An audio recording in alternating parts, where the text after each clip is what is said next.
A single faint tremor ran through Robert Mercer's hand. He settled his makeshift scope against the crumbling stone. Outside, pre-dawn mist still clung to the Norman hedgerows. It concealed an enemy that had already claimed dozens of American lives waiting for more. In the past 48 hours, 73 men had fallen in this sector. The official plan offered little but a grim repetition. Private First Class Robert Mercer, a 24-year-old West Virginia coal miner, found himself in that shattered church bell tower, 400 yards behind German lines. This was on the morning of June 14th, 1944. The laughter of his comrades and dismissive words of his superiors still echoed in his memory. They had called his creation a hillbilly telescope. They called it a junkyard special, a crude assembly of salvaged lenses, welding rod, and wire. He had painstakingly built this himself, but was told to discard the homemade garbage. This happened when he tried showing it to the battalion weapons officer in England. He was told to stick to standard-issue iron sights. But Mercer understood something fundamental about vision. A lesson learned deep underground. The man who could see farthest lived longest. The German defenses around St. Lo were a brutal reality. A network of 19 MG42 machine gun nests were expertly dug. They were hidden within dense hedgerows, stone farmhouses, and haylofts. These positions created interlocking fields of fire, forming what soldiers called a killing zone. American infantry attacks, relying on standard tactics, marched directly into this fire. They suffered up to 40% casualties before reaching the German lines. Artillery rarely found the camouflaged nests, resulting in a devastating repeating cycle. This left the 29th Infantry Division bleeding into the Norman earth. By June 13th, Mercer's company had lost 89 men. 73 of them were lost to the relentless chatter of these machine guns. Mercer, however, had spent his time in England gathering the improbable components for his answer. He used lenses from a crashed German Ju-88 bomber's Zeiss binoculars. Welding rod came from a Navy CB repair kit and wire from a downed Waco glider. Even a diamond ring, supposedly from a German prisoner, which he used to scratch crosshairs onto the glass. He worked in secret, removing a binocular lens assembly. Fashioning a tube, he mounted it all with radiator hose clamps. It looked like something assembled from scrap, because it was. Yet this 6-power magnification scope could do what no standard equipment could. It could identify machine gun positions where operators felt completely invisible. He could discern muzzle flashes and precise silhouettes of helmets. Also, the telltale smoke signature of an MG42 at 400 yards. When an officer ordered him to remove the unauthorized modification, Mercer complied.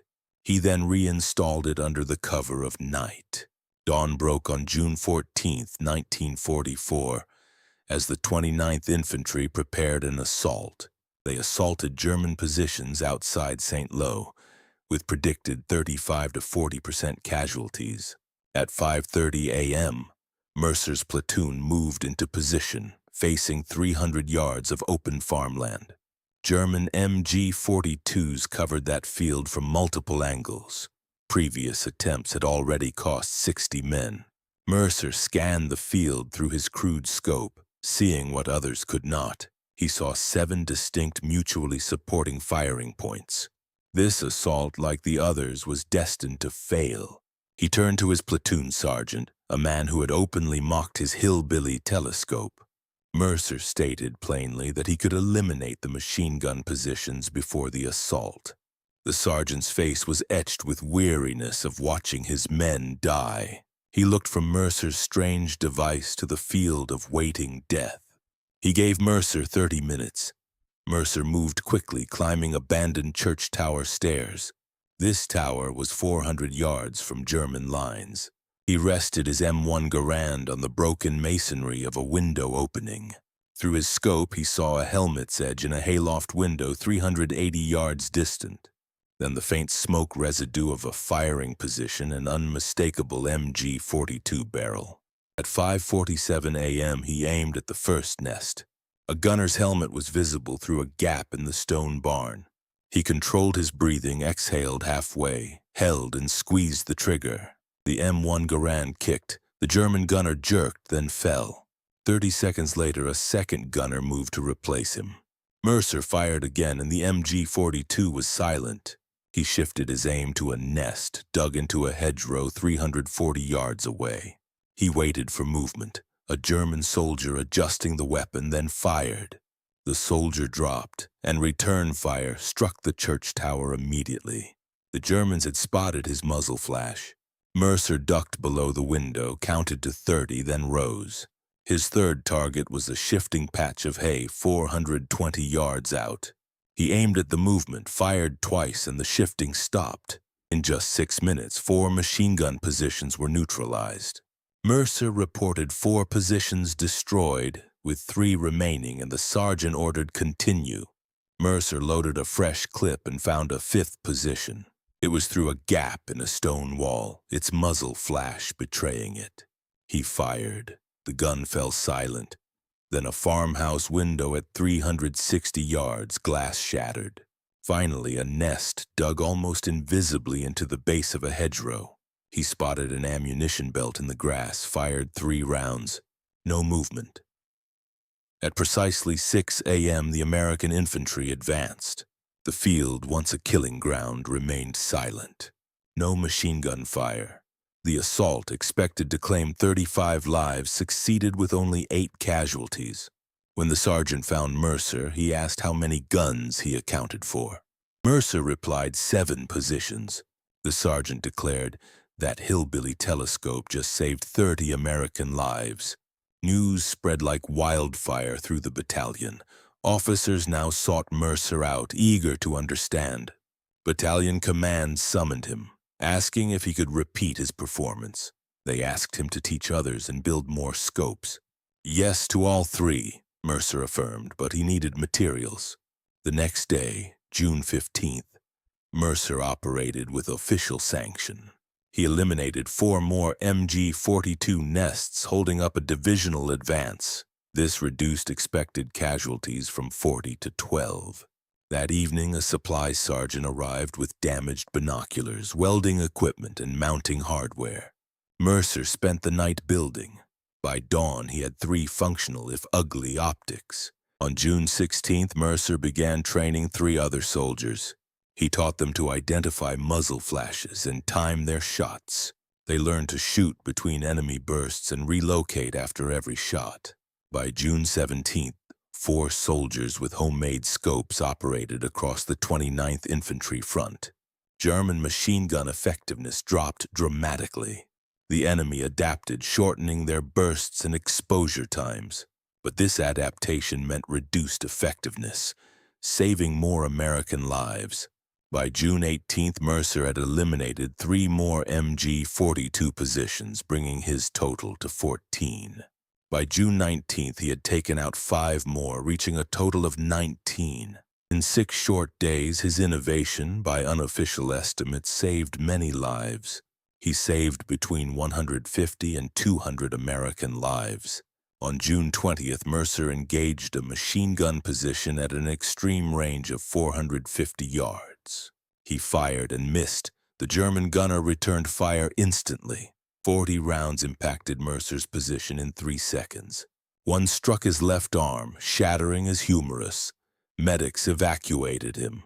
Doctors confirmed his arm would heal after months of recovery. His combat war was over, yet his innovation continued. By late June, 12 soldiers in the 29th Infantry were using homemade scopes. Other divisions soon began building their own. In July, the Army's Ordnance Department dispatched engineers to Normandy. They interviewed Mercer, examined his scope, and confirmed the principle was sound. However, it was needing refinement. By September 1944, a contract was issued to a scope manufacturer.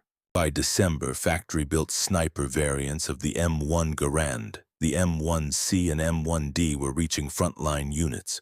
The core concept, precision counterfire against machine guns at extended range, was Mercer's.